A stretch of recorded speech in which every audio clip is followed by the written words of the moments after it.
ಹುಡುಕುತ್ತಿದ್ದೇನೆ. ಸೋಲಾಗುವುದಕ್ಕೆ ಬಿಡುವುದಿಲ್ಲ. ಎಲ್ಲಿದ್ದಾನೆ, ಹೇಗಿದ್ದಾನೆ ನೋಡಬೇಕು.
ಮಲ್ಲ ಯೋಧಗೂ ಭಯ, ನಿಲ್ಲಲು ಮಲ್ಲ ಯೋಧಗೂ ಭಯ ಉಳ್ಳಡಿ ಬಲ್ಲಿದರಂತೆ ನೀವು.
ಕ್ಷೇತ್ರ ರಣಾಂಗಣ ಸಾಲು ಸಾಲಾಗಿ ಇಷ್ಟು ಮಂದಿ ಬರ್ತಾ ಇದ್ದೀವಿ. ಒಂದೊಮ್ಮೆಗೆ ನಮ್ಮಂತ ಹೊಂತಕಾರಿಗಳು ಈ ಕ್ಷೇತ್ರವನ್ನು ಪ್ರವೇಶ ಮಾಡುವುದಕ್ಕೆ ಭಯಗೊಳ್ತಾರೆ. ಅಂತರಲ್ಲಿ ನಿರ್ಭೀತರಾಗಿ ನೀವು ಬರಬೇಕಿದ್ರೆ ಯಾರು ನೀವು, ಎಲ್ಲಿಂದ ಬಂದದ್ದು, ಎಲ್ಲಿಗೆ ಹೋಗ್ತಾ ಇದ್ದೀರಿ, ನಿಮ್ಗೇನಾದ್ರೂ ಕಷ್ಟ ಇದ್ರೆ ನಾನು ಪರಿಹರಿಸ್ತೇನೆ. ಯಾಕೆ ಗುರುಪುತ್ರ ಅಶ್ವತ್ಥಾಮ ನಿಮ್ಮನ್ನು ಮಾತನಾಡಿಸ್ತಾ ಇದ್ದೇನೆ. ಧೈರ್ಯದಿಂದ ನನ್ನಲ್ಲಿ ಹೇಳಿ ಪರಿಹರಿಸಿ. ಕ್ಷೀರಸಾಗರ ಮಥನದಿ ಹುಟ್ಟಿ ಹರಿಜ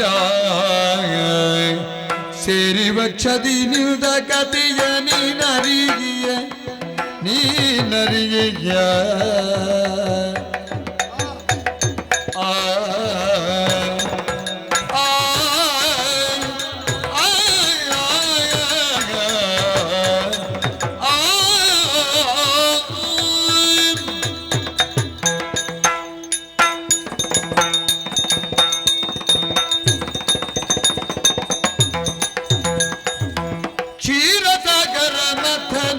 ಹುಟ್ಟಿ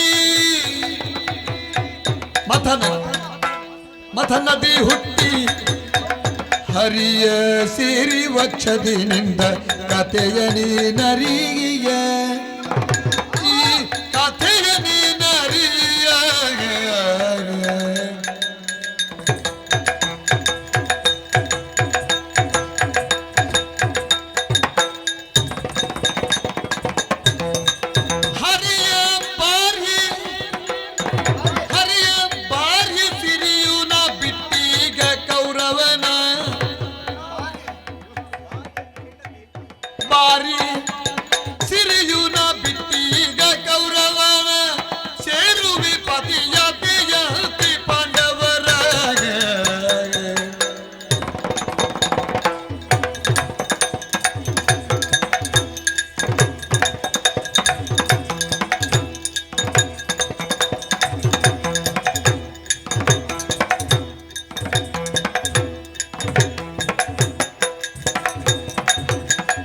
ರಸಗರ ಮತ ನದಿಗೊಟ್ಟೆ ಹರಿಯ ಸಿರಿ ವಚದಿ ನಿಂತ ಕದಿಗ ನೀನರಿಯ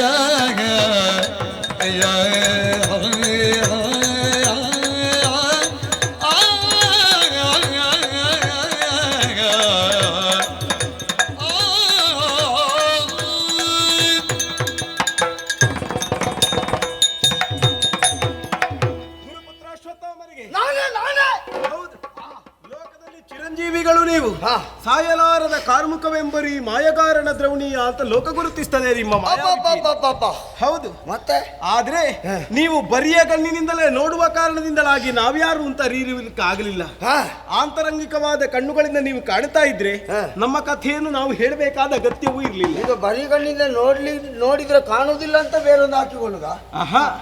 ಬೇರೊಂದು ಹಾಕಿಕೊಳ್ಳು. ಆಂತರಂಗಿಕವಾದ ಕಣ್ಣಿನಿಂದ ನೋಡಬೇಕು. ಅಂತರಂಗದ ಕಣ್ಣು. ಹೌದು, ಮನದ ಕಣ್ಣು ಅಂತ ಅದನ್ನು ಹೇಳುವುದು. ಹಾಗಾದ್ರೆ ನಾವ್ಯಾರು ಅಂತ ನಾವೇ ನಿಮ್ಮಲ್ಲಿ ತಿಳಿಸ್ತೇವೆ. ಯಾರು? ನಾವು ಈ ಲೋಕದವರಲ್ಲ, ನಾವು ಮೇಲ್ಲೋಕದವರು, ಸ್ವರ್ಗಲೋಕದ ವೈಕುಂಠಕ್ಕೆ ಸೇರಿದವರು ನಾವು. ವೈಕುಂಠ ಲೋಕದ? ಹೌದು. ಯಾರು? ಒಂದು ಕಾಲಕ್ಕೆ ಸುರ ಅಸುರರು ಒಂದಾಗಿ ಕ್ಷೀರಾಬ್ಧಿಯನ್ನು ಮಥಿಸಿದ್ರು. ಮಥಿಸುವಂತಹ ವೇಳೆಯಲ್ಲಿ ಹಲವಾರು ಸುವಸ್ತುಗಳು ಹುಟ್ಟಿಕೊಂಡವು. ನೀನು ಸಮುದ್ರ ಮತನಕ್ಕೆ ಯಾಕೆ ಹೊತ್ತೀಗ? ನಮ್ಮದು ಜನ್ಮದ ಹುಟ್ಟೆ ಅಲ್ಲಿಂದ, ಮೂಲ ಅಲ್ಲಿ. ಆ ಹೊತ್ತಿಗೆ ಲಕ್ಷ್ಮೀ ದೇವಿಯು ಅಲ್ಲಿ ಉದಿಸಿಕೊಂಡಳು. ಗೊತ್ತಿದೆ. ಹೌದು. ಅವಳು ಹರಿಯ ವಕ್ಷವನ್ನು ಸೇರಿ ನಿಂದಳು. ಅದೇ ಲಕ್ಷ್ಮಿಯ ಅಂಶ ಸಂಭೂತರಾಗಿ ಅಷ್ಟಲಕ್ಷ್ಮಿಯರಾಗಿ ಧರೆಗೆ ಇಳಿದವರು ನಾವುಗಳು. ಅಷ್ಟಲಕ್ಷ್ಮಿಯರು ನಾವು 8 ಮಂದಿ ಇದ್ದೇವೆ. ಹೆಸರು ಆದಿಲಕ್ಷ್ಮಿ, ಅವಳು ಧೈರ್ಯಲಕ್ಷ್ಮಿ, ಅವಳು ಧನಲಕ್ಷ್ಮಿ, ಅವಳು ಧಾನ್ಯಲಕ್ಷ್ಮಿ, ಇವಳು ಸಂಪತ್ ಲಕ್ಷ್ಮಿ, ಅವಳು ವೀರಲಕ್ಷ್ಮಿ, ಅವಳು ವಿಜಯಲಕ್ಷ್ಮಿ. ಹಾಗೆ ಒಂದು ಕಣ್ಣಿಗೆ ಅದು ವಿಜಯ ಸ್ಥಾಪನೆ ಆಗಿ ಹಾಗಾಗಿ ನಾವು ಇಲ್ಲಿಯವರೆಗೆ ಎಲ್ಲಿದ್ದವರು ಎಲ್ಲಿಗೆ ಹೊರಟರು. ಭುಜಬಲದ ಸಿರಿಯಾಗಿ ಮೆರೆದಿರುವಂತಹ ಕುರುರಾಯ ಕೌರವ ಅವನ ಜೊತೆಯಾಗಿಯೇ ಇಲ್ಲಿಯವರೆಗೆ ಇದ್ದವರು ನಾವು. ಸರಿ. ಆದ್ರೆ ಹತಭಾಗ್ಯನಾದ ಕೌರವ ತನ್ನದಾದಂತಹ ದೌಷ್ಟ್ಯದಿಂದ ಸೋತು ಬಿದ್ದವನಿದ್ದಾನೆ. ಅಂದ್ರೆ ಹಾಗಾಗಿ ಅವನ ಭುಜವನ್ನು ತೊರೆದು ನಾವು ಹೋಗ್ತಾ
ಕೌರವ ಧರ್ಮಿಷ್ಠ ಸತ್ಯಾತ್ಮ ಎನ್ನುವುದನ್ನು ಅಶ್ವತ್ಥಾಮನಾಗಿದ್ದುಕೊಂಡು ನಾನು ನಿರೂಪಿಸ್ತೇನೆ. ಯಾವುದಕ್ಕೂ ನನ್ನ ಜೊತೆಗೆ ಹೋಗುವನನು ತಡೆದು ನಿಲ್ಲಿಸಿ ರೇಗಿಸುವಿಯಾಗಿ ವಿಪ್ರೋತ್ತಮಗೆ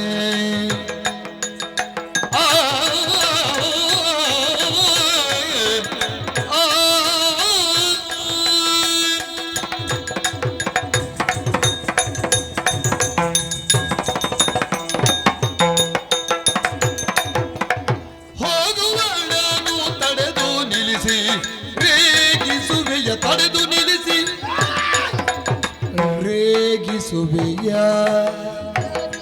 ನಾಗ ಶಯನ ನಾಗ ನಾಗ ಶಯನನನ್ನು ಭೋಗಿಸಿರುವೆ ನಿಶ್ಚಯ ನಾಗ ಶಯನನನ್ನು ಸೇರುವೆ ಹೋಗಿ ನಿಶ್ಚಯ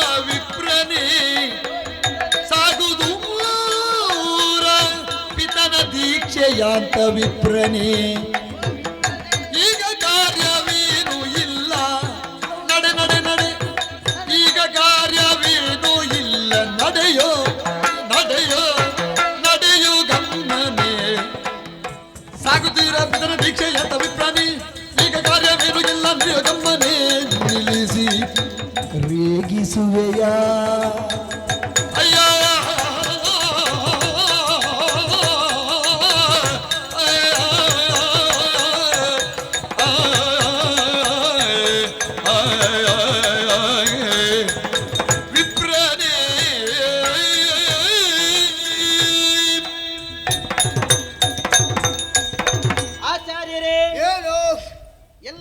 ಎಲ್ಲವನ್ನೂ ಕಳೆದುಕೊಂಡಂತ ಕೌರವನನ್ನು ಬಿಟ್ಟು ತೊಲಗುತ್ತಿರುವಂತಹ ನಮ್ಮನ್ನು ತಡೆದು ನಿಲ್ಲಿಸ್ತಾ ಇದ್ದೀಯಾ? ಯಾರೇ ಆಗಲಿ ಜೀವನದಲ್ಲಿ ಪ್ರತಿಯೊಬ್ಬರಿಗೂ ಕೂಡ ಸ್ಥಾನ ಮಾನ ಎಂಬುದು ದೊರಕುತ್ತದೆ. ಆ ಸಮಯದಲ್ಲಿ ಅವರ ಸತ್ಕರ್ಮವನ್ನೇ ಮಾಡಬೇಕು. ಅಹಂಕಾರ ಎನ್ನುವುದು ಯಾವತ್ತೂ ಕೂಡ ತಲೆಯ ಮೇಲಿರಬಾರದು, ಪಾದದ ಬುಡದಲ್ಲೇ ಇರಬೇಕು. ತಲೆಯ ಮೇಲೆ ಇದೆ ಅಂತ ಆದ್ರೆ ಯಶಸ್ಸಿನ ಕಿರೀಟವನ್ನು ಇಡುವುದಕ್ಕೆ ಸ್ಥಳ ಇರುವುದಿಲ್ಲ ಅಂತೆ. ಕಷ್ಟ. ಹೌದು. ಆದ ಕಾರಣದಿಂದಲೇ ತನಗೆ ಸಿಕ್ಕಿದಂತಹ ಸ್ಥಾನಮಾನದ ಅಹಂಕಾರದಿಂದ ಎಲ್ಲದರಲ್ಲಿ ಎಲ್ಲವನ್ನೂ ಕಳ್ಕೊಂಡ, ತನ್ನ ಸ್ವಾರ್ಥವನ್ನೇ ಬಯಸಿದ ಛಲ ಇದೆ ಮನುಷ್ಯರಲ್ಲಿ, ಪ್ರತಿಯೊಬ್ಬರಲ್ಲಿ ಕೂಡ ಹಠವೂ ಬೇಕು. ಆದರೆ ಯಾವತ್ತೂ ಕೂಡ ಅದು ತನ್ನ ಸ್ವಾರ್ಥಕ್ಕಾಗಿ ಉಪಯೋಗಿಸಿಕೊಳ್ಳಬಾರದು. ಒಂದು ವೇಳೆ ಉಪಯೋಗಿಸಿದಂತಾದ್ರೆ ಆತನ ಪರಿಸ್ಥಿತಿ ಕೌರವನ ಹಾಗೆ ಆಗ್ತದೆ. ಇಂದಿನ ದಿವಸದಲ್ಲಿ ತನ್ನ ಹಠದಿಂದ ಛಲದಿಂದ ಎಲ್ಲದರಲ್ಲಿ ಎಲ್ಲವನ್ನೂ ಕಳ್ಕೊಂಡ. ಆದುದರಿಂದಲೇ ನಮ್ಮ ಪತಿದೇವರ ಆಶಯದಂತೆ, ಆ ನಾಗಶಯನನ ಆಶಯದಂತೆ ನಾವೆಲ್ಲರೂ ಎಲ್ಲದರಲ್ಲಿ ಕಳ್ಕೊಂಡಂತ ಕೌರವನನ್ನು ಬಿಟ್ಟು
ಶ್ರೀದೇವಿಯರ ಗುರುಜ ಮುಡಿ ಪಿಡಿದ ಕೆಳವೇ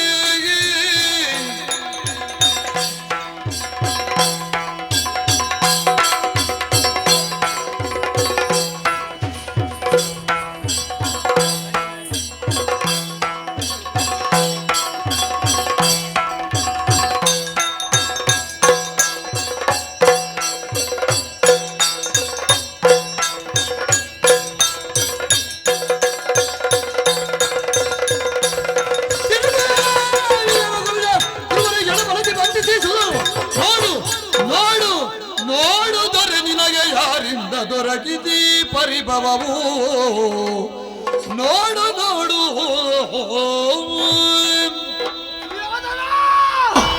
ಅಶ್ವತ್ಥಾಮರೇ, ಅಯ್ಯೋ ದೇವ್ರೆ, ಯಾವುದನ್ನು ನನ್ನ ಬದುಕಿನಲ್ಲಿ ನಾನು ನೋಡಬಾರದು ಅಂತ ಎಣಿಸಿದ್ರ ಅದೇ ದೃಶ್ಯ ಇವತ್ತು ಕಾಣಲಿಕ್ಕೆ ಸಿಕ್ಕಿತು ನನಗೆ. ಇದನ್ನು ನಾನು ಬಯಸಿದವಲ್ಲ. ಛೇ! ನಮ್ಮ ಜೊತೆಗಿರುವವರೆಲ್ಲ ಎಂತವರು, ಅಂಥದರಲ್ಲಿ ಈಗ ಛೇ!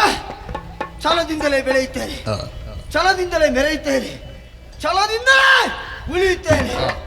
ಅಡಿಗಡಿಗೆ ಅರಿಗಳಿಗೆ ಅಂಕುಶಪ್ರಾಯರಾಗಿದ್ದ ಸುಯೋಧನ ದವೆಯಲ್ಲಿ ಒಣಗಿದ್ದೆ. ನಿನ್ನನ್ನು ನೋಡುವುದಕ್ಕಾಗುವುದಿಲ್ಲ. ಎಷ್ಟು ಸಲ ಹೇಳಿದ್ದೇನೆ ಈ ಪ್ರಸಂಗ ಒಮ್ಮೆ ಇಡು ಅಂತ. ಇಟ್ಟಿದ್ಯಾ ನೀನು? ಒಂದು ಅವಕಾಶ ಕೊಟ್ಟಿದ್ಯಾ? ಕಡೆಗಾಗುವಾಗಾದ್ರೂ ಬಂದಿದ್ದೇನೆ.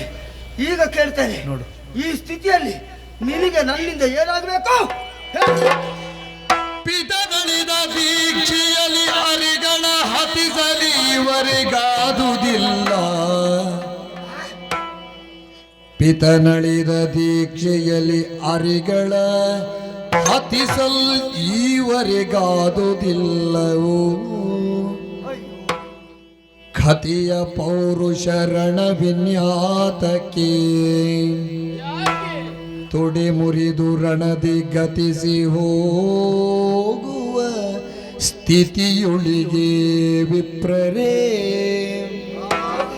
ಛಲವತಿ ನಿಮಗೆ ಪೆಟ್ಟಿರದು ಪಾಂಡು ಸುತರ ಶಿರವ ತೋರು ಎಂದೊಡೆತನವಿತ್ತ ಸನ್ನೆಯಲಿ ತೊಡೆ ಮುರಿದು ಗತಿಸಿ ಹೋಗುವ ಸ್ಥಿತಿಯೊಳಿಗೆ ಅಯ್ಯ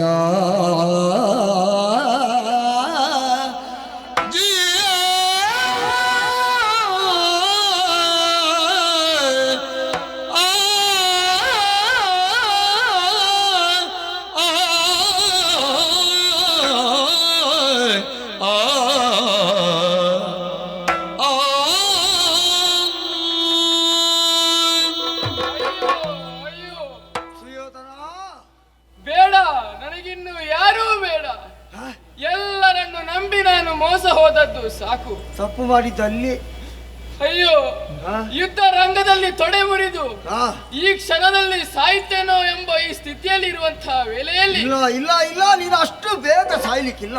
ಬಂದು ನನ್ನಿಂದ ಏನಾಗ್ಬೇಕು ಅಂತ ಕೇಳಿದ್ರೆ ಅವಕಾಶ ಕೇಳ್ತಾ ಇದ್ದೇನೆ. ನಾನು ಏನಂತ ಉತ್ತರಿಸಲಿ? ನಿನಗೇನಾಗಬೇಕು ಅಂತ ಹೇಳು. ಎಲ್ಲರನ್ನು ನಂಬಿ ಮೋಸ ಹೋದದ್ದು ಸಾಕು. ಬೇಡ ಬೇಡ, ಯಾರೂ ಬೇಡ. ಈ ಕೊನೆಯ ಕಾಲದಲ್ಲಿ ಅಶ್ವತ್ಥಾಮನಿಗೆ ಒಂದು ಅವಕಾಶ, ಏನನ್ನೋ ಒಂದು ಸಾಧಿಸ್ತೇನೆ ಎಂಬ ಉತ್ಸಾಹ ನಿನ್ನಲ್ಲಿ ಉಂಟು ಅಂತಾದ್ರೆ ಆದ್ರೆ ನನ್ನ ಕೊನೆಯ ಒಂದು ಆಸೆಯನ್ನು ನಾನು ನಿನ್ನಲ್ಲಿ ಕೇಳ್ತೇನೆ. ಏನದು? ಅದನ್ನು ಈಡೇರಿಸ್ತೀಯ? ಏನದು? ನನಗೆ ಇನ್ನು ಯಾವುದೂ ಬೇಡ. ನನಗೆ ಬೇಕಾಗಿರುವುದು ಕೇವಲ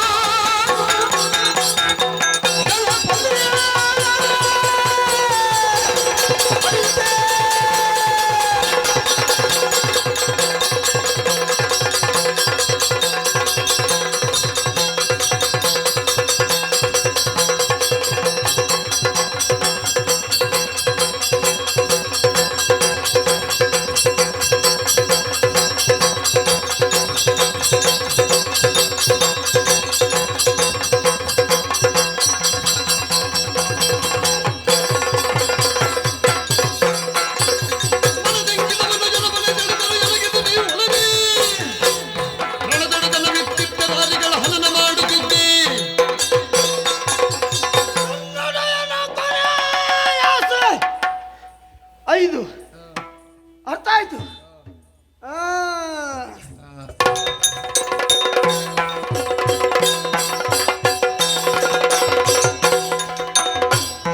ರಾತ್ರಿಯಲ್ಲಿ ಪಾಂಡವರ ಘಾತಿಸಲು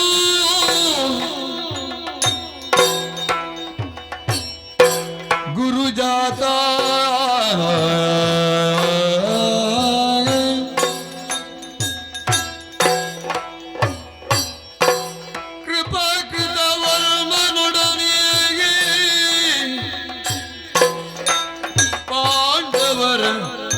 ಘಾತಿಸಲು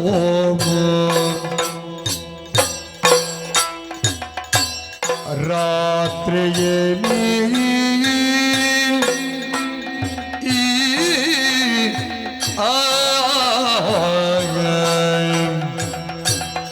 ಪಾಂಡವರ ಘಾತಿಸಲು ನಿಷೇಧಿ ಬರಲು ಗುರುಜಾತ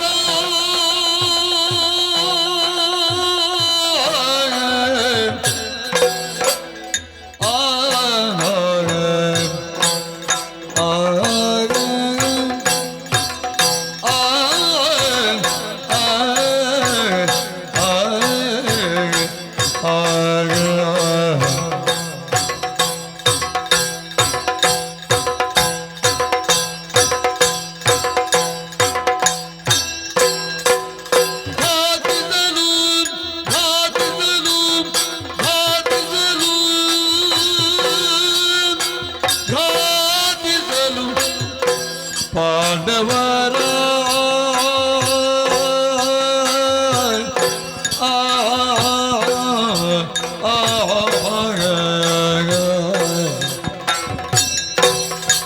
ನಿಶಿಯಗಿ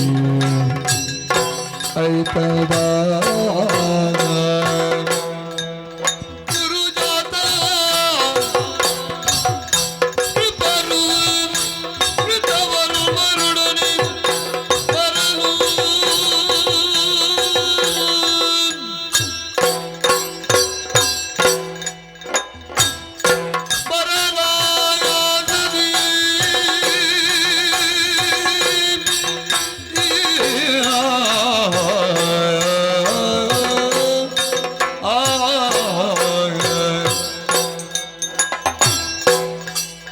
ರಾತ್ರಿಯಲ್ಲಿ ಪಾಂಡವರ ಘಾತಿಸಲು ಗುರುಜಾತನು ಕೃತವರ್ಮರುಡನಿ ಪಾಂಡವರ ಶಿಬಿರದೊಡನೈ ತರುತ್ತಾ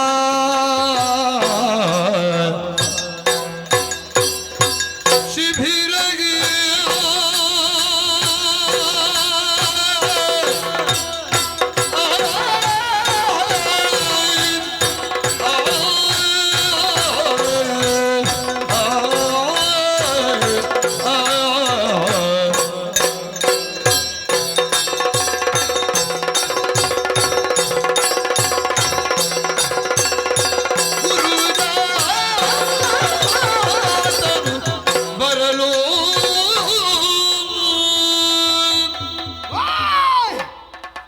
ಹೊತ್ತು ರಾತ್ರಿ ವೇಳೆ, ಮಧ್ಯರಾತ್ರಿ ವೇಳೆ ನನ್ನೊಡನು ಕೊನೆಯ ಆಸೆ ಅದನ್ನು ಪೂರೈಸುವುದಕ್ಕಾಗಿ ಪಾಂಡವರ ಶಿಬಿರದತ್ತ ಧಾವಿಸಿ ಬಂದೆ.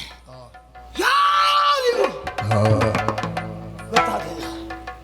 ಓಯ್, ದಾರಿ ಕಾಣುವುದಕ್ಕೆ ಕೈಯ ತಿವುಟಿಕೆಯನ್ನು ಹಿಡಿದಿದ್ದೇನೆ.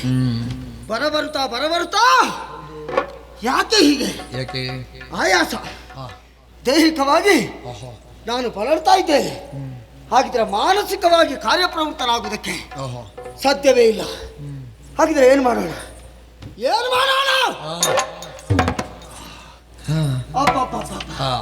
ವಿಶಾಲವಾಗಿ ಹೌದು ಬೆಳೆದು ನಿಂತಿರುವಂತಹ ಆಲದ ಮರ, ಅದರ ಬೇರಿನಲ್ಲಿ ಕುಳಿತು ಸ್ವಲ್ಪ ವಿಶ್ರಾಂತಿ ಪಡೆದು ಹಾ, ಮತ್ತೆ ಆಲೋಚನೆ ಮಾಡೋಣ. ಸರಿ. ಆ,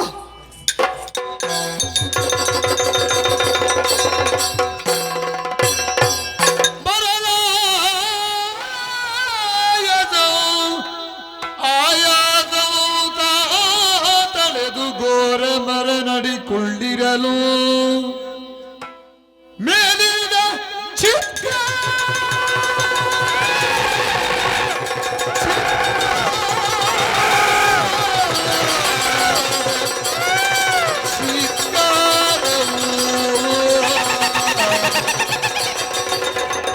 ಚಿತ್ಕಾರ ಮರದ ಮೇಲಿಂದ ಚಿತ್ಕಾರ ಕಾಗೆಗಳು ಕಾಗೆಗಳು ಗೂಗೆಗಳು ಗೂಗೆಗಳು ಪ್ರೇತಗಳು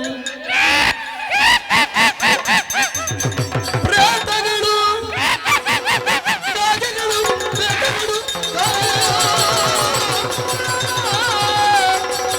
ಬರಲು ಚಿತ್ತಾರವ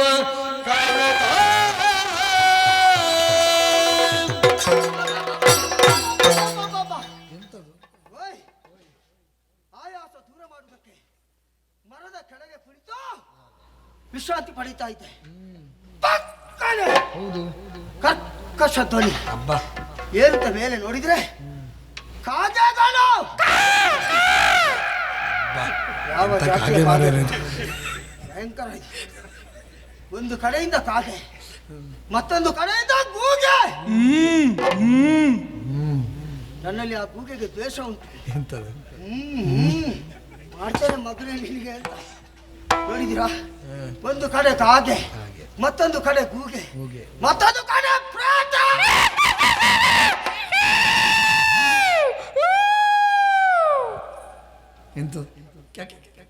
ಓಯ್, ಯಾರೋ ನನಗೆ ಪರಿಚಯ ಇದ್ದವರು ಸತ್ತಿದ್ದಾರೆ. ಆ ಪ್ರೇತಕ್ಕೆ ನನ್ನ ಪರಿಚಯ ಉಂಟು. ನನ್ನಲ್ಲಿ ಮಾತಾಡ್ತದೆ ನೋಡಿ. ಓಯ್, ಬರೇ ಪ್ರೇತ ಅಲ್ಲ, ಮತ್ತೆ ಒಂದು ಬ್ರಹ್ಮ ರಾಕ್ಷಸ, ಉಳಿತಲ್ಲ ಪ್ರೇತಗಳು.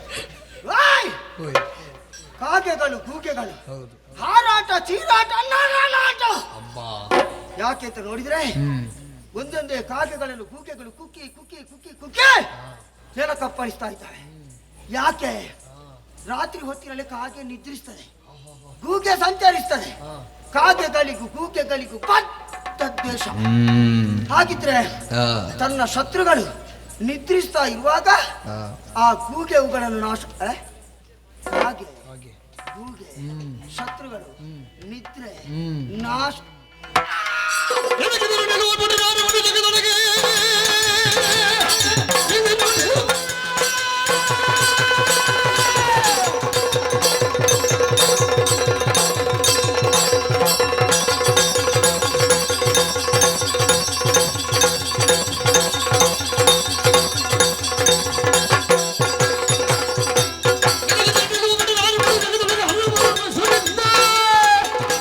ಕಣವಂತ ಕಣಗಳನ್ನು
ಕೇಳುತ್ತಾ ಇದೆಯಲ್ಲ, ಪಾಂಡವರ ಬಿಡದಿಯ ರಕ್ಷಣೆ ಮಾಡುವವ ನಾನು. ಯಾರು ನೀನು? ಯಾಕೆ ಬಂದೆ ಹೇಳು. ಗುರುಪುತ್ರ ಅಶ್ವತ್ಥಾಮ ನಾನು, ನೀನು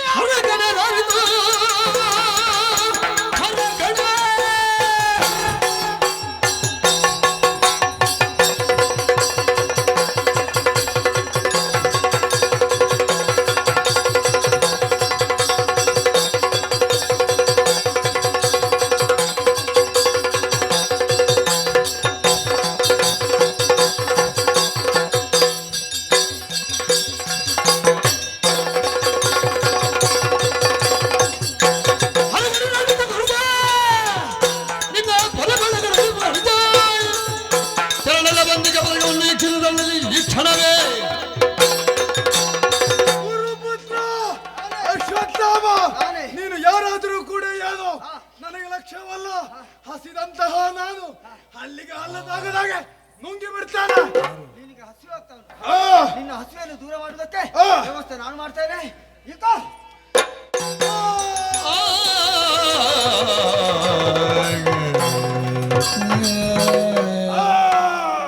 ಈಗಲಾದ್ರೂ ಹೇಳು, ನೀನು ಯಾರು? ತೃಪ್ತಿಯಾಗಿದೆ. ನೀನು ಕೊಟ್ಟಂತಹ ರಕ್ತವನ್ನು ಕುಡಿದಾಗ ಮನಸ್ಸಿಗೆ ನೆಮ್ಮದಿಯಾಗಿದೆ. ನಾನು ಯಾರು ಎಂಬುದಾಗಿ ನಿನ್ನ ಪ್ರಶ್ನೆ. ಶಿವಶಕ್ತಿ ಹರಗಣ. ಭೂತನಾಥನಿಗಿತನೆಂದು ನಿಶ್ಚಯಿಸಿ ಗುರುಜನು ಪರಮೇಶನ ಸ್ತುತಿಗೈದನದು.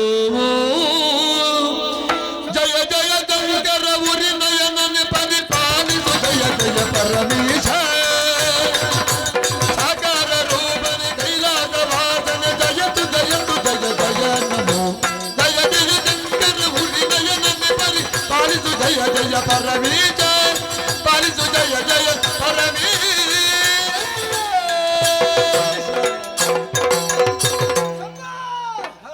ಶಂಕರ ಪರಮೇಶ್ವರ ರುಂಡಮಾಲ ಅರುಣ ಕಣವೇ, ನೀನು ಪರಶುವನ ಅಂಶ ಎನ್ನುವುದನ್ನು ತಿಳಿಯದೆ ನಿನ್ನನ್ನು ವಿರೋಧಿಸುವುದಕ್ಕೆ ಮುಂದಾದೆ. ಈಗ ಅರ್ಥ ಆಯ್ತು. ನಿನ್ನ ಹಾಗೆ ನಾನು ಕೂಡ ಪರಶುವನ ಅಂಶವೇ. ಸಂಬಂಧದಲ್ಲಿ ನನಗೆ ನೀನು ಅಣ್ಣನೋ ತಮ್ಮನಾಗುವುದಕ್ಕೆ ಸಾಧ್ಯ. ಮಹತ್ತರವಾದ ಕಾರ್ಯ ಸಾಧನೆಗೆ ಇಲ್ಲಿವರೆಗೆ ಬಂದಿದ್ದೇನೆ. ಅಯ್ಯ, ದಾರಿ ಬಿಡ್ತೀಯಾ ತಮ್ಮ? ನಿನ್ನನ್ನು ಕಂಡು ಮನಸ್ಸಿಗೆ ಬಹಳ ಸಂತೋಷವಾಯ್ತಯ್ಯ. ರಕ್ತವನ್ನ ಕೊಟ್ಟು ನನ್ನ ಹೊಟ್ಟೆಯನ್ನು ತುಂಬಿಸಿದವನಿದ್ದಿ. ಈ ಕಾಲಕ್ಕೆ ನಿನ್ನಲ್ಲಿ ಕೇಳ್ತಾ ಇದ್ದೇನೆ, ಏನು ಬರಬೇಕು ನಿನಗೆ? ಇಲ್ಲಿಂದ ಹೋದ್ರೆ ಸಾಕು. ಒಂದು ದಿನ ನಿನ್ನ ರಕ್ಷಣೆ ನನ್ನ ಕೈಯಿಂದ ಆಗ್ಬೇಕೆ. ನನಗೆ ಒಂದು ಗಳಿಗೆ ಸಾಕು. ಸಾಕು ಆದಿದಯ್ಯ. ಇಂದಿನ ದಿನ ನಿನಗೆ ರಕ್ಷಣೆಯಾಗಿ ನಾನಿರ್ತೇನೆ. ರಕ್ತರಾತ್ರಿಯಾಗಿ ನಿನ್ನಲ್ಲಿ ಶಕ್ತಿಯನ್ನ ತುಂಬಿ ನಾನಿರ್ತೇನೆ.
ಕುರುದಗೆ ದುರ್ಯೋಧನ! ನಿನಗೆ ಕೊಟ್ಟ ಮಾತಿನ ಪ್ರಕಾರ ಪಾಂಡವರ ಶ್ರೀರಾಮನ್ ತಲೆ ತಂದಿದ್ದೇನೆ. ನೋಡು, ನೋಡು, ನೋಡು. ಸುಯ್ದ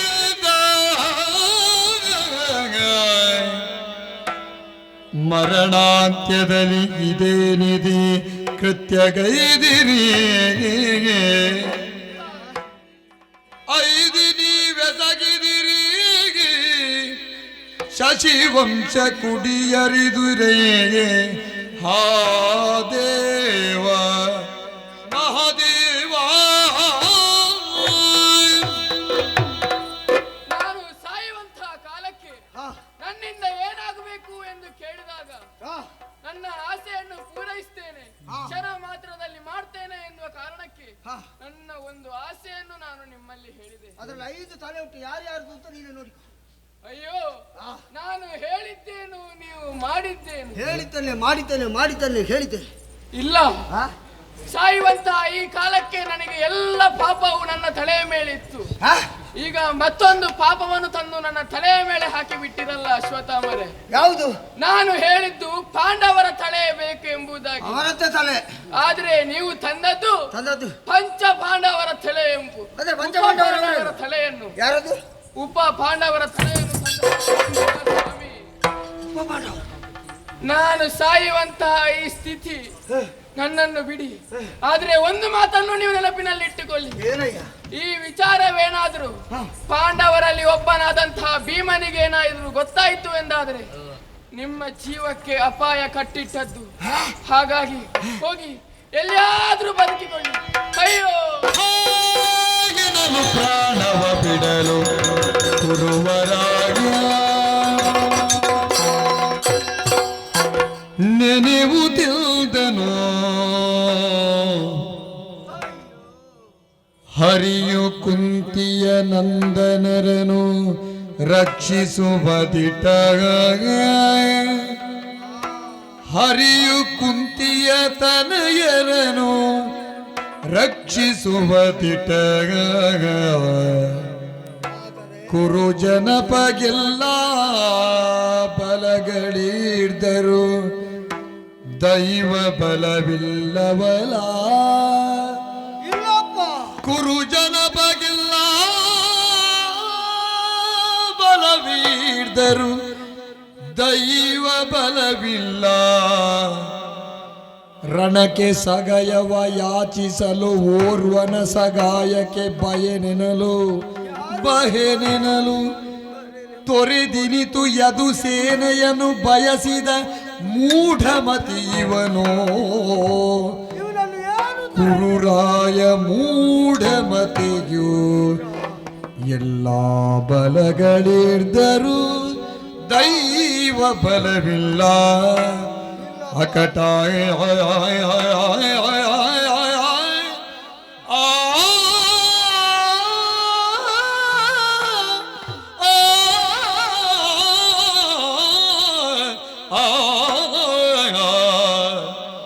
ಅಕಟಕಟ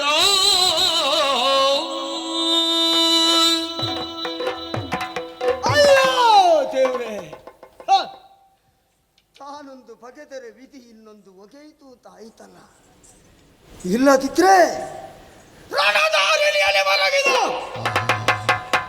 ಸುಯೋಧನರ ಸ್ಥಿತಿಯನ್ನು ಕಂಡು ಪ್ರಪಂಚವನ್ನೇ ಬಿಡ್ಲಿಕ್ಕಿಲ್ಲ ಅಂತ ಹೊರಟವ ನಾನು. ಮಾತುಕತೆ ಪಾಂಡವರ ಶಿರವನ್ನು ಕಂಡು ತಂದು ತೋರಿಸಿದೆ ಅಂತಾದ್ರೆ ಪಾಂಡವರು ಸಾಯಲಿಲ್ಲ, ಉಪ ಪಾಂಡವರ ಮರಣ. ಯಾಕೆ ಯಾಕೆ? ಕುಂತಿಯ ತನಯರನ್ನು ಸದಾಕಾಲ ಹರಿ ಪೊರೆಯುತ್ತಾನೆ ಎನ್ನುವುದಕ್ಕೆ ಸಂದೇಹವೇ ಇಲ್ಲ. ಆದರೆ ಇವ ಯಾಕೆ ಹೀಗಾದ? ಧನಬಲ ಉಂಟು, ಜನಬಲ ಉಂಟು, ಸೇನಾಬಲ ಉಂಟು. ಇದೆಲ್ಲವೂ ಇದ್ರೂ ಇವನಿಗೆ ದೈವ ಬಲ ಇಲ್ಲ. ಕಳಕೊಂಡದ್ದು ದೇವರ ದಯೆ ಇಲ್ಲದವರು ಯಾವ ಕಾರ್ಯವನ್ನು ಮಾಡಿದ್ರೂ ಅದು ಫಲಕ್ಕೆ ಬರುವುದಿಲ್ಲ ಅಂತ ಇವನನ್ನು ಕಂಡು ತಿಳ್ಕೊಳ್ಬೇಕು. ಹೌದು ಇವನ ಹಣೆಯಲ್ಲಿ ವಿಧಾತ ನೀನು ಹೀಗೆ ಸಾಯ್ಬೇಕು ಅಂತ ಬರೆದಿದ್ರೆ ನಾವೆಲ್ಲ ಅದನ್ನು ತಿದ್ದುವುದಕ್ಕೆ ಯಾರು? ಆದರೆ ಅಶ್ವತ್ಥಾಮನಿಗೆ ಪಾಂಡವರ ದ್ವೇಷ ಬಿಡ್ಲಿಕ್ಕಿಲ್ಲ. ಮತ್ತೆ ಕುಶವನ್ನು ಮಂತ್ರಿಸುತ್ತಲ್ಲ ಅಶ್ವತ್ಥಾಮ ಉತ್ತರೆಯ ಗರ್ಭಗೆದ ಹಿಡಿದಾಗ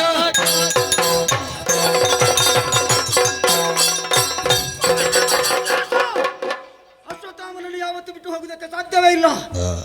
ಉತ್ತರ ಗರ್ಭವತಿ ಅವಳ ಉದರದಲ್ಲಿರುವ ಪಿಂಡ ಪ್ರಪಂಚದ ಬೆಳಕನ್ನು ಕಾಣಬಾರದು. ಅದಕ್ಕಾಗಿ ದರ್ಬೆಯನ್ನು ಮಂತ್ರಿಸಿ ನೇರವಾಗಿ ಅವಳ ಉದರಕ್ಕೆ ಬೇಗಿಸಿ ಮತ್ತಾಗಿ ಹರಿಯ ತ್ಯಾಗಿಸಲು ತರಗರಿಸಲು ಚಿತ್ತ ಜಪಿತ ಸುದರ್ಶನವ ಕಣುಗಿ ಅದೃಶ್ಯದಿಂದ ರಕ್ಷಿಸೆ ಗರ್ಭವನೋ ಲಲನಿಸುತ್ತ ಸತಾಳುತ್ತಾ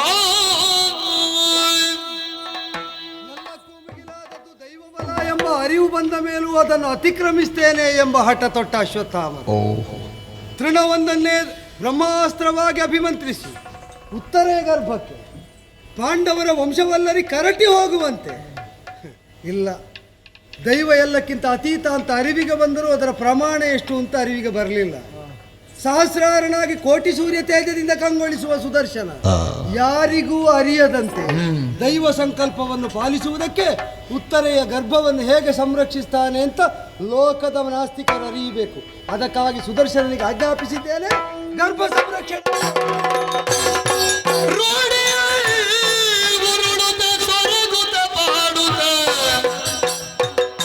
ದ್ರೌಪದಿ ಕಂದರಿಗೇನಾಯಿತು ಮಲಗಿದ್ದವರ ಕಂದರಗಳಿನಿತು ಬಂದಿಲ್ಲಿ ಕಡಿದವರ್ಯಾರು ಎನ್ನಯ ಕಾಂತರಿಂದೆಲ್ಲಿ ತೆರಳಿದರೋ ಹರಿಯೇ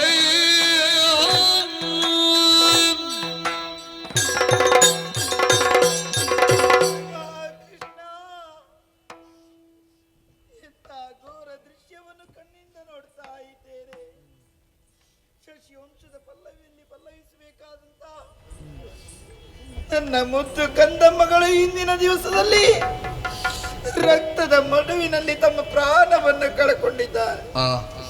ನನ್ನ 5 ಗಂಡಂದಿರು ಇದ್ದು ಕೂಡ ನನ್ನ ಮಕ್ಕಳನ್ನು ರಕ್ಷಿಸುವುದಕ್ಕೆ ನನ್ನಿಂದ ಸಾಧ್ಯವಾಗದೆ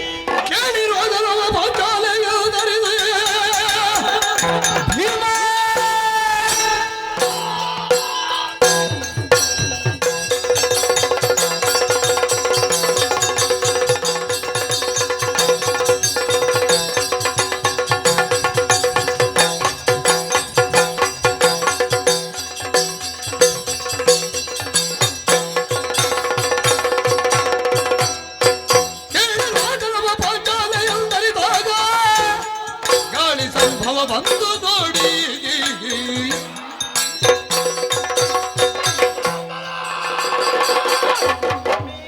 ನನ್ನ ಪ್ರಾಣ ನೀನು ನಿನ್ನ ಕಣ್ಣಲ್ಲೂ ನೀರೇ ಯಾಕಾಗಿ ದುಃಖ ಹೇಳ ಮಕ್ಕಳನ್ನು ಅಶ್ವತ್ಥಾಮ ಕೊಂದು ಬಿಟ್ಟಿದ್ದಾನೆ. ಧೈರ್ಯ ವಸತಿಯ ಕೀಳು ದುರ್ಜನ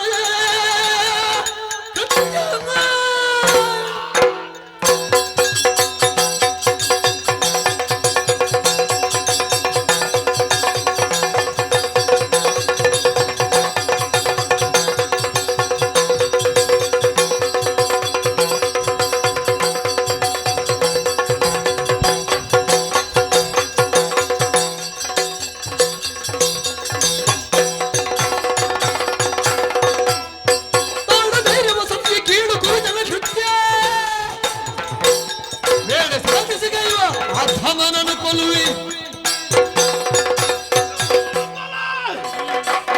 ಮಕ್ಕಳು ರಕ್ತವನ್ನು ಕಂಡಂತಹ ಋತವನ್ನು ಚೆಡಾಡಿದಂತಹ ಅಶ್ವತ್ಥಾಮ ಎಲ್ಲಿದ್ದರೂ ಬಿಡ ಗುರುಪುತ್ರ ಎಂಬುದನ್ನು ಮರೆತು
ಸಂಭವದ ನರಸಿ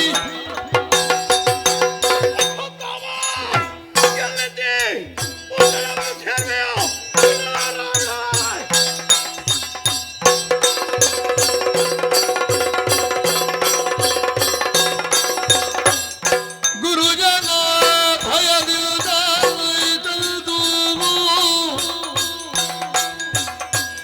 ಎನ್ನ ಬಾಳಗುಡ ನಿವನೆಂದು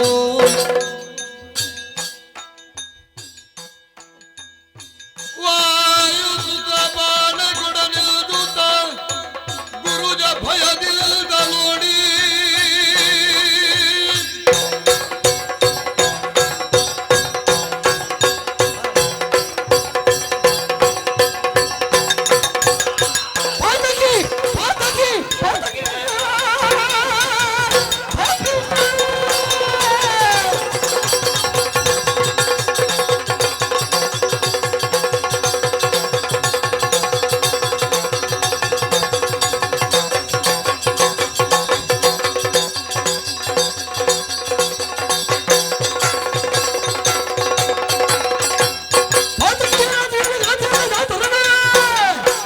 ರಾತ್ರಿಯಲ್ಲಿ ಬಾಳೆಗೊಡೆ ನಿಲ್ಲುತ್ತ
ಸರಿಯಲ್ಲ ವಿಪ್ರವಧೆ ಪರಿಹಾರವಿಲ್ಲದಕ್ಕೆ ಒರೆವೆನೆಂದು ಪಾಯ ಶಿರದ ಶಿಕೆ ಕತ್ತರಿಸಿ ಸರಿಯಪ್ಪುದಿನಲು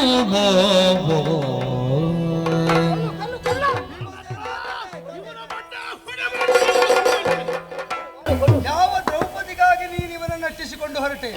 ಅವಳೇ ಬ್ರಹ್ಮವಧೆ ಬೇಡ ಅಂತ ನಿರಾಕರಿಸ್ತಾ ಇದ್ದ.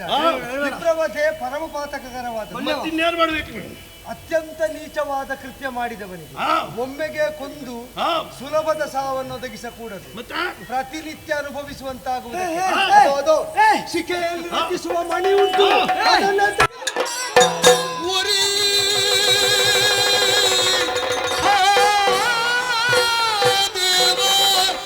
ಹರಿ ಮಾಧವ ಕೇಶವ ನಾರಾಯಣ ಉರಿ ತಡೆಯಲಾರೆನು ಗುರುಜ ಬಳಿಕ ಕೃಷ್ಣನ ಪದಾಬ್ಜಕ್ಕೆ ಮಣಿಯುತ್ತಿಂದ ಹರಿಯೇ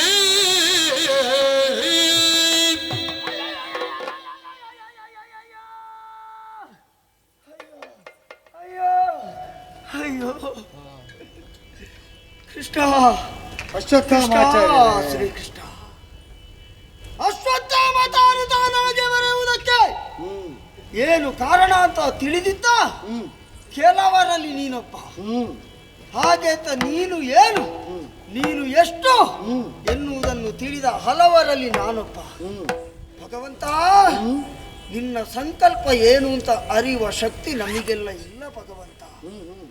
ಆದರೂ ವ್ಯಕ್ತಿಯೊಬ್ಬನ ಬದುಕು ಎನ್ನುವುದು ಪರಿಸ್ಥಿತಿಯ ಒತ್ತಡಕ್ಕೆ ಸಿಲುಕಿತು ಅಂತಾದ್ರೆ ಅದು ಯಾವ ಪಥದಲ್ಲಿ ಸಾಗ್ತದೆ ಎನ್ನುವುದಕ್ಕೆ ಜ್ವಲಂತ ಸಾಕ್ಷಿ ಅಶ್ವತ್ಥಾಮನ ಬದುಕು. ಒಂದು ಕಾಲದಲ್ಲಿ ಉಣ್ಣುವುದಕ್ಕೆ ಒಂದು ತುತ್ತು ಅನ್ನಕ್ಕೆ ಗತಿ ಇರಲಿಲ್ಲ, ಕುಡಿಯುವುದಕ್ಕೆ ಒಂದು ಗುಟುಕು ಹಾಲಿಗೆ ನಿರ್ಗತಿಕರಾಗಿದ್ದೆವು. ಆ ಕಾಲಕ್ಕೆ ನನ್ನಪ್ಪ ನನ್ನನ್ನು ಹೊತ್ತು ಈ ಹಸ್ತಿನಾವತಿಯನ್ನು ಸೇರಿದಾಗ ನಮ್ಮ ಬೆನ್ನು ತಟ್ಟಿ ನಮಗೆ ಧೈರ್ಯವನ್ನಿತ್ತು ಅನ್ನವನ್ನು ಕೊಟ್ಟು ಸಾಕಿ ಸಲಹಿದವ ಸುಯೋಧನ.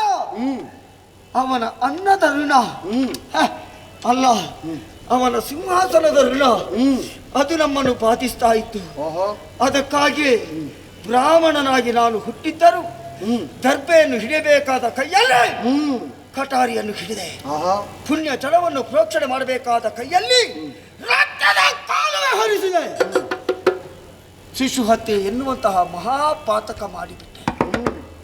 ಬದುಕುವುದಕ್ಕೆ ಮನಸ್ಸಿಲ್ಲ. ಇಂತಹ ಕೃತ್ಯವನ್ನು ಮಾಡಿದ ಮೇಲೆ ಬದುಕು ಬೇಡ ಸ್ವಾಮಿ, ಆದ್ರೆ ಸಾಯುವುದಕ್ಕಾಗುವುದಿಲ್ಲ. ಚಿರಂಜೀವಿಯಾಗಿದ್ದೇನೆ. ಇಂತಹ ಪಾಪದ ಲೇಪವನ್ನು ಹೊತ್ತುಕೊಂಡು ಮುಂದೆ ಬದುಕು ಯಾವ ರೀತಿ ಸಾಗಿಸಬೇಕು ಅಂತ ಶ್ರೀಮುಖದಿಂದ ಅಪ್ಪಣೆ ಆಗಬೇಕು. ಭಗವಂತ ಕಾಪಾಡು ಕಾಪಾಡು.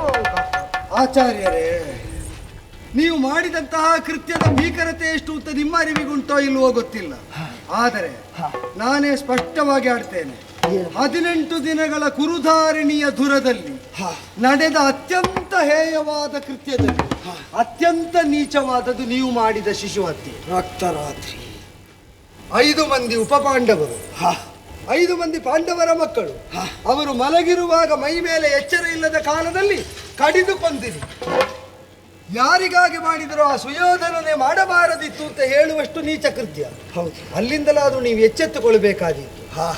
ಆದರೆ ದೈವ ಪ್ರಾಬಲ್ಯವನ್ನು ಮನಗಂಡು ಅದನ್ನಾದರೂ ಮೀರ್ತೇನೆ ಅಂತ ಕೆಟ್ಟ ಹಠದಿಂದ ತೃಣವೊಂದನ್ನು ಅಭಿಮಂತ್ರಿಸಿ ಬ್ರಹ್ಮಾಸ್ತ್ರವಾಗಿಸಿದಿರಿ. ಬೇಡ ಅಂತ ತಡೆದರು, ವ್ಯಾಸರು ಹೇಳಿದರು, ನಾರದರು ಬಂದಾಡಿದರು, ಇಲ್ಲ ನಿಮಗೆ ಪ್ರತಿಯಾಗಿ ಅರ್ಜುನನು ಬ್ರಹ್ಮಾಸ್ತ್ರವನ್ನೇ ಪ್ರಯೋಗಿಸಿದ ಅಟ್ಟಿಸಿಕೊಂಡು ಬರುವುದಕ್ಕೆ. ಆದರೆ ವ್ಯಾಸಾದಿಗಳ ಮಾತಿನಿಂದ ಅವ ಉಪಸಂಹರಿಸಿದ. ನೀವು ಅದನ್ನು ಉತ್ತರೇ ಗರ್ಭಕ್ಕೆ ಹೋಗಿ ಅದನ್ನು ನಾಶ ಮಾಡಲಿ ಅಂತ ಸಂಕಲ್ಪಿಸಿದ್ರಿ. ಆದರೆ ಒಂದುಂಟು, ಒಳಗಿದ್ದ ಬಲವನ್ನು ನೀವು ವಿನಿಯೋಗಿಸಿದರೆ ನನ್ನೊಳಗಿನ ಬಲವನ್ನು ನಾನು ವಿನಿಯೋಗಿಸ್ತೇನೆ. ಸುದರ್ಶನ ಸರ್ವಾಸ್ತ್ರಗಳನ್ನು ಸರ್ವಶತ್ರುಗಳನ್ನು ಘಾತ ಮಾಡಬಹುದಾದದ್ದು. ಉತ್ತರೇ ಗರ್ಭವನ್ನು ಕೊರೆದಿತು. ದೈವದಿಂದ ಪರೀಕ್ಷೆಗೊಳಗಾಗಿ ಆ ಶಿಶು ಲೋಕವನ್ನು ನಾಳೆ ಆಳುತ್ತದೆ. ಆದರೆ ಲೋಕ ಆಳಬೇಕಾದ ಬ್ರಾಹ್ಮಣ್ಯವನ್ನು ಹೊಂದಿಯೂ ಕೂಡ ಮೌಲ್ಯ ಅರಿಯದೆ ಹಾಲಿಲ್ಲ, ಹಿಟ್ಟಿಲ್ಲ, ಅನ್ನ ಇಲ್ಲ, ತುತ್ತಿಲ್ಲ ಎಂಬ ಸ್ಥಿತಿಯಿಂದ ಎಲ್ಲವೂ ಇದ್ದ ರಾಜಾಶ್ರಯವನ್ನು ಹೊಂದಿದ ಮೇಲೆ ನೀವು ಮಾಡಬೇಕಾಗಿದ್ದದ್ದು ಏನು ಗೊತ್ತುಂಟು? ನಿಮ್ಮಂತೆಯೇ ನಿರ್ಗತಿಕರಾಗಿದ್ದ ಶಿಶುಗಳ ಪೋಷಣೆಯಲ್ಲಿ, ಆದರೆ ಶಿಶುಗಳ ಭಕ್ಷಣೆಯನ್ನು ಮಾಡ್ತಾ ಹೊಟ್ಟೆಯಲ್ಲಿದ್ದ ಮಕ್ಕಳನ್ನೇ ಕೊಲ್ಲುವುದಕ್ಕೆ ಹೊರಟಿ. ನಾನು ನಿಜವಾಗಿ ಹೇಳ, ಕೆಲವು ಅಪರಾಧಕ್ಕೆ ನಾವು ಸಹಾನುಭೂತಿಯನ್ನು ತೋರಿಸಬಾರದು. ಅವರಿಗೆ ಶಿಕ್ಷೆ ಆಗಲೇಬೇಕು. ವ್ಯಕ್ತಿಗತವಾದ ವಿದ್ವೇಷ ನಿಮ್ಮಲ್ಲಿ ಇಲ್ಲದಿದ್ದರು ನಿಮ್ಮ ಕೃತ್ಯಕ್ಕೆ ಶಿಕ್ಷೆ ಆಗಲೇಬೇಕು. ನಾ ಶಾಪ ಕೊಟ್ಟದ್ದು ಕಡಿಮೆ, ಆದರೂ ಈಗ ನಿಮಗೆ ಕೊಡ್ತಾ ಇದ್ದೇನೆ. 3000 ವರ್ಷಗಳ ಪರ್ಯಂತ ರಕ್ತ ಒಸರುತ್ತಾ ಇರುವಂತೆಯೇ ಕೀವುಗಳಿಂದ, ರೋಗಗಳಿಂದ, ಹುಣ್ಣುಗಳಿಂದ ಬಾತಂತಹ ದುರ್ವಾಸನಾಯುಕ್ತವಾದ ಶರೀರವನ್ನು ಹೊಂದಿ ಮಾತು ಹೊರಡದ ಸ್ಥಿತಿಯಲ್ಲಿ ಊರಿನಿಂದ ದೂರವಾಗಿ ದಟ್ಟ ಕಾಡಲ್ಲಿ ನೀವು ಅಂಡಲಿಯುವ ಹಾಗಾಗಬೇಕು. ನಿನ್ನ ಸಂಕಲ್ಪವನ್ನು ಮೀರುವ ಶಕ್ತಿ ನಮಗಿಲ್ಲ ಭಗವಂತ. ಆದರೊಂದುಂಟು, ಮಾಡಿದ ನೀಚ ಕೃತ್ಯದ ಪರಿಣಾಮ ಅರಿತು 3000 ವರ್ಷ ಕಳೆದ ಮೇಲೆ ನಿಮ್ಮ ಒಳಗಿನಿಂದ ಪರಿವರ್ತನೆ ಆದರೆ ನೆಟ್ಟಗೆ ನೀವು ಬದರಿಗೆ ಹೋಗಬೇಕು. ಹೋಗಿ ಮಾನುಷ ಪ್ರಯತ್ನಕ್ಕಿಂತ ಹೆಚ್ಚಿನದ್ದು ದೈವ ಸಂಕಲ್ಪ ಅಂತ ತಿಳಿಸಬಹುದಾದ ಮುನಿಮನೀಷಿಗಳಲ್ಲಿ ಹಾಡುವ ಭಗವಂತನ ಕಥೆ ಭಾಗವತ ಶ್ರವಣ ಮಾಡಿ ದೇವರು ದೊಡ್ಡವ ಅಂತ ಅರಿತರೆ ಅವನನ್ನು ಭಜನೆ ಮಾಡ್ತಾ ಚಿರಂಜೀವಿಯಾದ ನೀವು ಶೇಷ. ಒಂದು ಬೇಡಿಕೆ ದೇವರು, ಏನು? ಭಕ್ತಿಯಿಂದ ಭಾಗವತ ಶ್ರವಣವನ್ನು ಮಾಡಿದರೆ ನನ್ನ ಬದುಕಿನಲ್ಲಿ ಮಾಡಿದ ಪಾಪದ ಲೇಪವನ್ನು ತೊಳೆದುಕೊಳ್ಳುವುದಕ್ಕೆ ಸಾಧ್ಯವಾಗ್ತದೆ. ಕೇವಲ ಇದು ಅಶ್ವತ್ಥಾಮನ ಬದುಕಿಗೆ ಸೀಮಿತವಾಗಿರುವ ಆಹಾ. ಇನ್ನು ಮುಂದೆ ಜಗತ್ತಿನಲ್ಲಿ ಭಕ್ತಿಯಿಂದ ಭಾಗವತ ಶ್ರವಣವನ್ನು ಯಾರು ಮಾಡ್ತಾರೋ ಅಂತವರು ತಿಳಿದೋ ತಿಳಿಯದೋ ಏನಾದ್ರೂ ಪಾಪ ಕರ್ಮ ಮಾಡಿದ್ರೆ ಮಾಡಿದ್ರೆ? ಅವರ ಪಾಪದ ಲೇಪ ತೊಳೆದು ಹೋಗುವಂತೆ ನಿನ್ನ ಅನುಗ್ರಹ ಅವರ ಮೇಲೆ ಸದಾ ಕಾಲ ಇರಬೇಕು. ದೇವರನ್ನು ಸಣ್ಣದು ಮಾಡ್ತೇನೆ ಅಂತ ಹೊರಟವರು ಸಾಯುವ ಮೊದಲು ಘೋರವಾದದ್ದನ್ನು ಅನುಭವಿಸ್ತಾರೆ. ಹಾ. ದೇವರನ್ನು ದೊಡ್ಡವ ಅಂತ ಒಪ್ಪಿದವರ ಬದುಕು ಮಂಗಳದೆಡೆಗೆ ಸಾಗುತ್ತದೆ. ಶ್ರೇಯಸ್ಸಾಗಲಿ. ಅನುಭವಿಸಿ. ನಂದ ಕಿಶೋರ ನವನೀತ ಚೂರ ಬೃಂದಾವನ ಗೋವಿಂದ ಗೋವಿಂದ ಹರಿ ಗೋವಿಂದ ಗೋವಿಂದ ಹರಿ ಗೋವಿಂದ ಗೋವಿಂದ ಹರಿ ಗೋವಿಂದ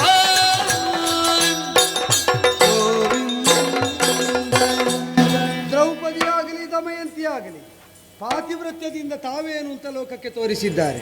ಪಾಂಡವರಾಗಲಿ ಸಜ್ಜನರಾಗಲಿ ಧಾರ್ಮಿಕರಾಗಲಿ ತಾವು ಬದುಕಿದ ವಿಧಾನದಿಂದ ಬದುಕಿನ ಗೆಲುವು ಹೇಗೆ ಅಂತ ನಿರೂಪಿಸಿದ್ದಾರೆ.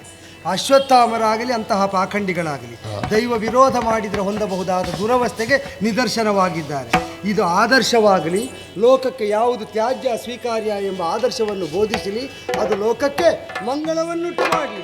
ರಾಮ ಕಥೆಗೆ ಮಧು ಮಧುರ ಈಗ ಪರ ಸುಖಗಳ ಒಲಿವ ರಾಮ ಕಥೆಗೆ ಮಧು ಮಧುರ ಸೂರ್ಯವಂಶದ ದಶರಥ ರಾಯನ ಯಾಗದ ಪುಣ್ಯದ ಫಲವಾಗಿ ಭೂಮಿಗೆ ಜನಿಸಿದ ಶುಭವನ್ನು ಹರಸಿದ ರಘುಪತಿ ರಾಮನ ದಾಶರಥಿ